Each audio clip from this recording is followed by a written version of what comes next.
தமிழ்நாடு பாண்டிச்சேரியில் 40 தொகுதிகளிலும் இந்தியா கூட்டணி வெற்றி பெறும் என்பது இந்திய அளவில் மற்ற மாநிலங்களிலும் இந்தியா கூட்டணி வெற்றிக்கு வழிவகை செய்திருக்கிறது. ஒரு மாற்றாட்சி, ஒரு புதிய ஆட்சி, இந்தியா கூட்டணி ஆட்சி அமைக்கும். பாஜக கூட்டணி என்பது 3ஆம் முறையாக ஆட்சி அமைப்பது என்பது முற்றிலுமாக சாத்தியமல்ல என்பது நிரூபிக்கப்பட்டு இருக்கிறது.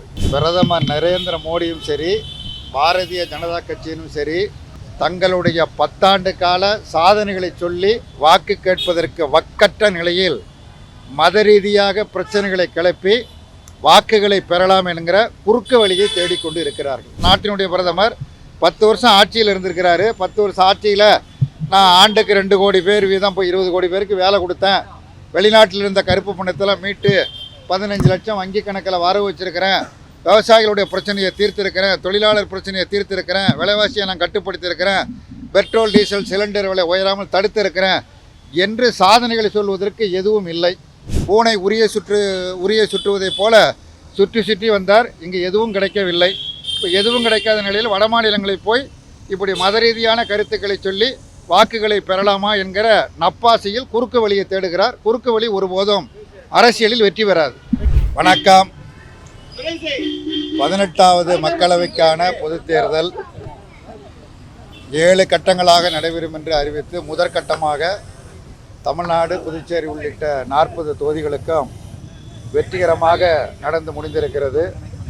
இந்த முதற்கட்ட வாக்குப்பதிவு என்பது இந்தியா கூட்டணிக்கு முதற்கட்டமாக கிடைத்திருக்கிற மகத்தான வெற்றி தேர்தலாகும்.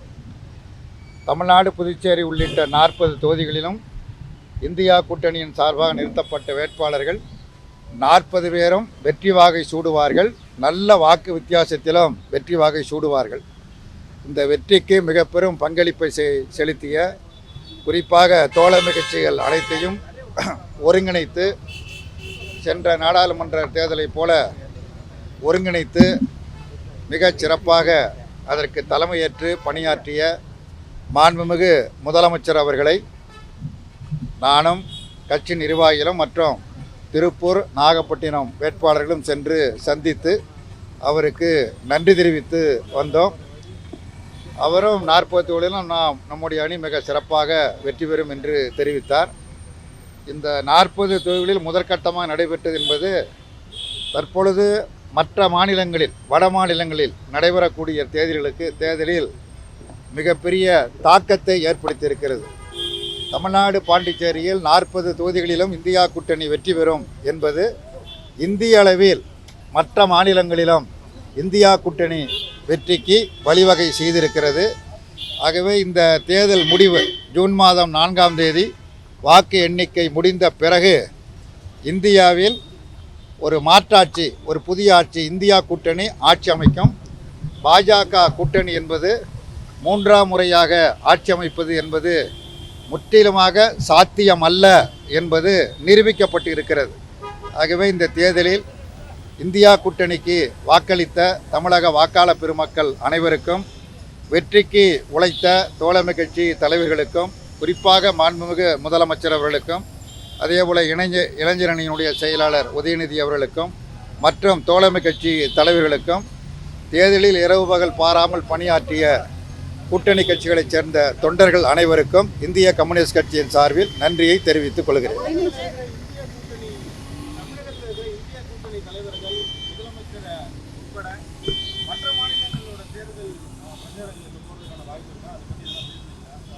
அதை பற்றி நாங்கள் பேசலை.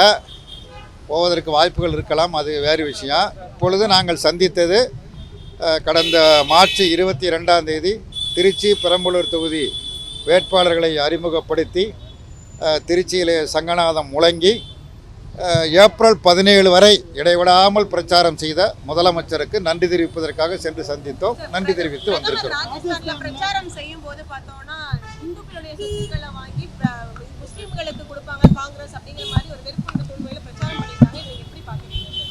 பிரதமர் நரேந்திர மோடியும் சரி, பாரதிய ஜனதா கட்சியினும் சரி, தங்களுடைய 10 ஆண்டு கால சாதனைகளை சொல்லி வாக்கு கேட்பதற்கு வக்கற்ற நிலையில் மத ரீதியாக பிரச்சனைகளை கிளப்பி வாக்குகளை பெறலாம் என்கிற குறுக்கு வழியை தேடிக்கொண்டு இருக்கிறார்கள்.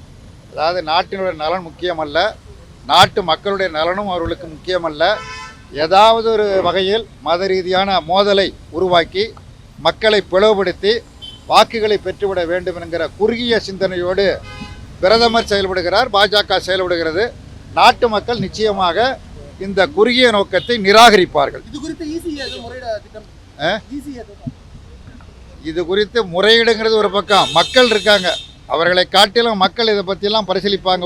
ஒரு பிரதமர், நாட்டினுடைய பிரதமர் 10 வருஷம் ஆட்சியில் இருந்திருக்கிறாரு. 10 வருஷம் ஆட்சியில் நான் ஆண்டுக்கு 2 கோடி பேர் வீதம் போய் 20 கோடி பேருக்கு வேலை கொடுத்தேன், வெளிநாட்டில் இருந்த கருப்பு பணத்தெல்லாம் மீட்டு 15 லட்சம் வங்கி கணக்கில் வரவு வச்சுருக்கிறேன், விவசாயிகளுடைய பிரச்சனையை தீர்த்திருக்கிறேன், தொழிலாளர் பிரச்சனையை தீர்த்திருக்கிறேன், விலைவாசியை நான் கட்டுப்படுத்தியிருக்கிறேன், பெட்ரோல் டீசல் சிலிண்டர் விலை உயராமல் தடுத்திருக்கிறேன் என்று சாதனைகளை சொல்வதற்கு எதுவும் இல்லை. அதன் காரணமாக இந்து, முஸ்லீம், கிறிஸ்தவர், சீக்கியர் என மத ரீதியாக மக்களை பிளவுபடுத்தி வட மாநிலங்களில் தமிழ்நாட்டில் 9 முறை சுற்றி சுற்றி வந்தார். பூனை உரிய சுற்றுவதைப் போல சுற்றி வந்தார். இங்கே எதுவும் கிடைக்கவில்லை. இப்போ எதுவும் கிடைக்காத நிலையில் வட மாநிலங்களில் போய் இப்படி மத ரீதியான கருத்துக்களை சொல்லி வாக்குகளை பெறலாமா என்கிற நப்பாசையில் குறுக்கு வழியை தேடுகிறார். குறுக்கு வழி ஒருபோதும் அரசியலில் வெற்றி பெறாது. நன்றி.